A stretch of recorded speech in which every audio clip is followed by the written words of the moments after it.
ഇന്നത്തെ അതിഥി ശ്രീ VM സുധീരൻ.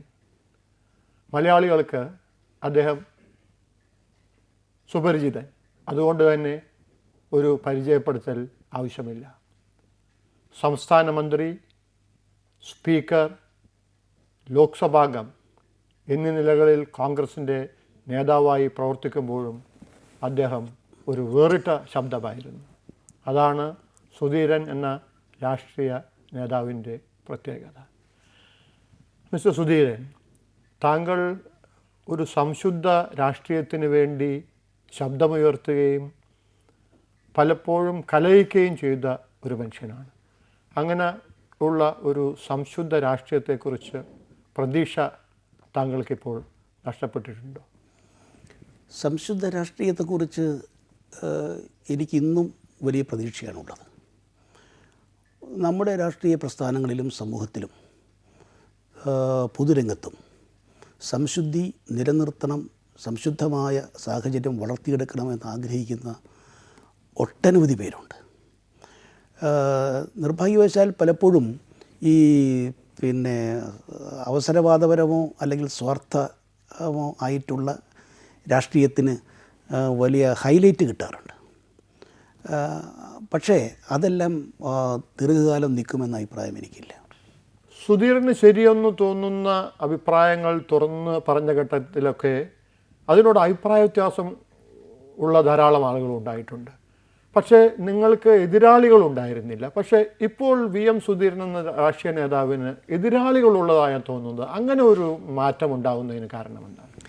എനിക്കങ്ങനെ തോന്നിയിട്ടില്ല. എന്നെ സംബന്ധിച്ചിടത്തോളം ഞാൻ ഒരിക്കലും ഒരു വ്യക്തിയാധിഷ്ഠിതമായ ഒരു സമീപനം ഉണ്ടാകാൻ ശ്രമിച്ചിട്ടില്ല. പ്രശ്നങ്ങളുടെ അടിസ്ഥാനത്തിലാണ് സംഗതികളെ വിലയിരുത്തുന്നത്.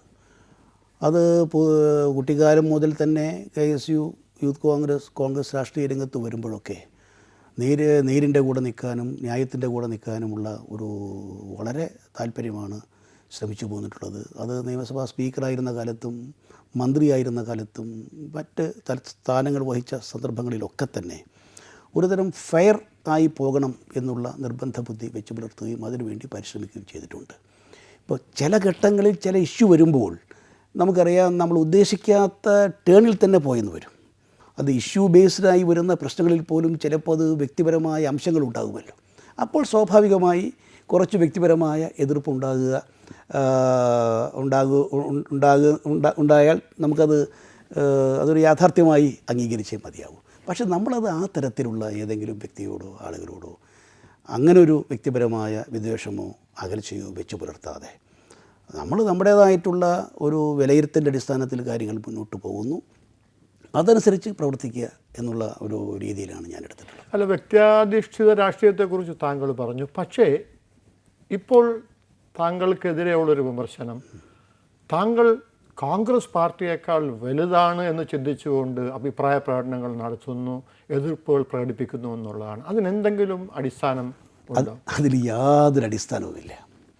കാരണം ഞാൻ ഏറ്റെടുത്ത പ്രശ്നങ്ങളോ ഞാൻ വിമർശനം ഉയർത്തിയോ പ്രശ്നങ്ങളോ അത് സംബന്ധിച്ച് അത് സത്യം പറഞ്ഞാൽ ഇപ്പം മിസ്റ്റർ KM ഇങ്ങനെ ഒരു ചോദ്യം ചോദിച്ചത് നന്നായിരുന്നു അഭിപ്രായക്കാരനാണ് ഞാൻ.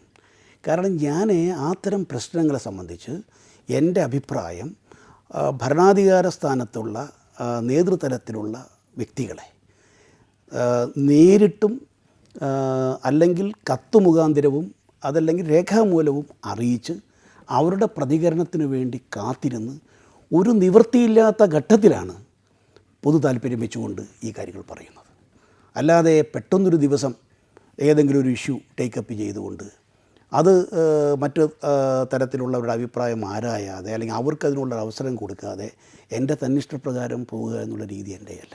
അപ്പോൾ അതുകൊണ്ട് നമ്മൾ നമ്മുടെ ആശയങ്ങൾ, കാരണം ഭരണാധികാരികളെ വരുന്ന ആളുകളോ അല്ലെങ്കിൽ ഉത്തരവാദപ്പെട്ട സ്ഥാനങ്ങളിലിരിക്കുന്ന ആളുകളോ ഒക്കെ വ്യക്തിപരമായി നമുക്ക് അടുപ്പമുള്ളവരാണ്.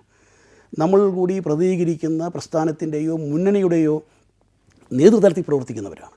അപ്പോൾ അവർക്കൊരു എംബരാസ്മെൻറ്റ് മനഃപൂർവ്വമായി ഉണ്ടാക്കുക എന്നുള്ളതല്ല, മറിച്ച് ഇത്തരം പ്രശ്നങ്ങളിൽ ഇടപെട്ടുകൊണ്ട് നമ്മൾ ഉൾപ്പെടുന്ന കോൺഗ്രസ്സിനോ മുന്നണിക്കോ ജനങ്ങളുടെ ഇടയിൽ എന്നേക്കുമായ ഒരു ചീത്തപ്പേര് വരരുത്, മോശമായ രംഗം വരരുത് എന്നുള്ള സതുദ്ദേശപരമായ ഒരു നിലപാടിൻ്റെ ഫലമായിട്ടാണ് ഇങ്ങനെ മുന്നോട്ട് പോകുന്നത്. അല്ല, കഴിഞ്ഞ കുറേ വർഷങ്ങളായി കോൺഗ്രസിനുള്ളിൽ താങ്കൾ ഒഴുക്കിനെതിരെ ഒറ്റയ്ക്ക് നീന്തുമ്പോൾ ഒരു കോണിൽ നിന്നും താങ്കൾക്ക് സഹായം പരസ്യമായി ലഭിച്ചിട്ടില്ല. കാരണം ഒരുപക്ഷെ കോൺഗ്രസ് ഹൈക്കമാൻഡിൻ്റെ ഭാഗത്തുനിന്ന് പോലും അങ്ങനെ ഒഴുക്കിനെതിരെ നീന്തി ഈ സംഘടനയിൽ മുന്നോട്ട് പോകാമെന്നുള്ള അതിനുള്ള കരുത്ത് എവിടെ നിന്നാണ് സുധീരന് ലഭിച്ചത്? ഞാൻ തന്നെ ഇടയ്ക്ക് ആലോചിക്കുന്ന ഒരു കാര്യമാണത്. കാരണം നമ്മൾ പലപ്പോഴും വളരെ വളരെ ആത്മാർത്ഥമായ നമ്മുടെ ഒരു കൺവിക്ഷൻ്റെ അടിസ്ഥാനത്തിലാണ് മുന്നോട്ട് പോകുന്നത്. നമുക്ക് വളരെ ശരിയല്ല എന്ന് തോന്നുന്ന കാര്യങ്ങൾ പറയാതിരിക്കാൻ എനിക്ക് വയ്യ. ഞാനത് പറയാനാണ് പറയേണ്ടി വരും, അല്ലെങ്കിൽ ഞാൻ പറഞ്ഞു പോകും. അതാണ് എൻ്റെ ഒരു രീതി, അതാണ്.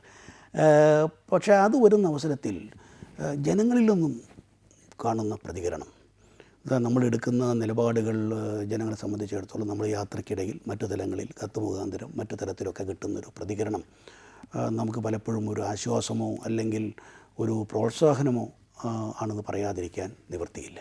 പിന്നെ മറ്റൊരു കാര്യം, നമുക്കിതിനകത്ത് വേറെ യാതൊരു വെസ്റ്റഡ് ഇൻട്രസ്റ്റ് ഇല്ല.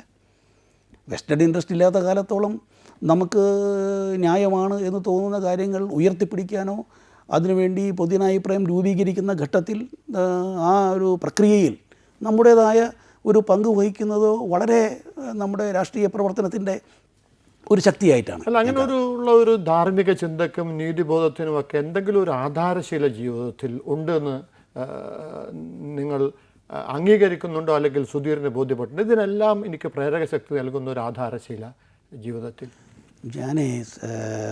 ഞാനൊരു ശരാശരി സാധാരണ കുടുംബത്തിൽ നിന്ന് വരുന്ന ഒരു വ്യക്തിയാണ്.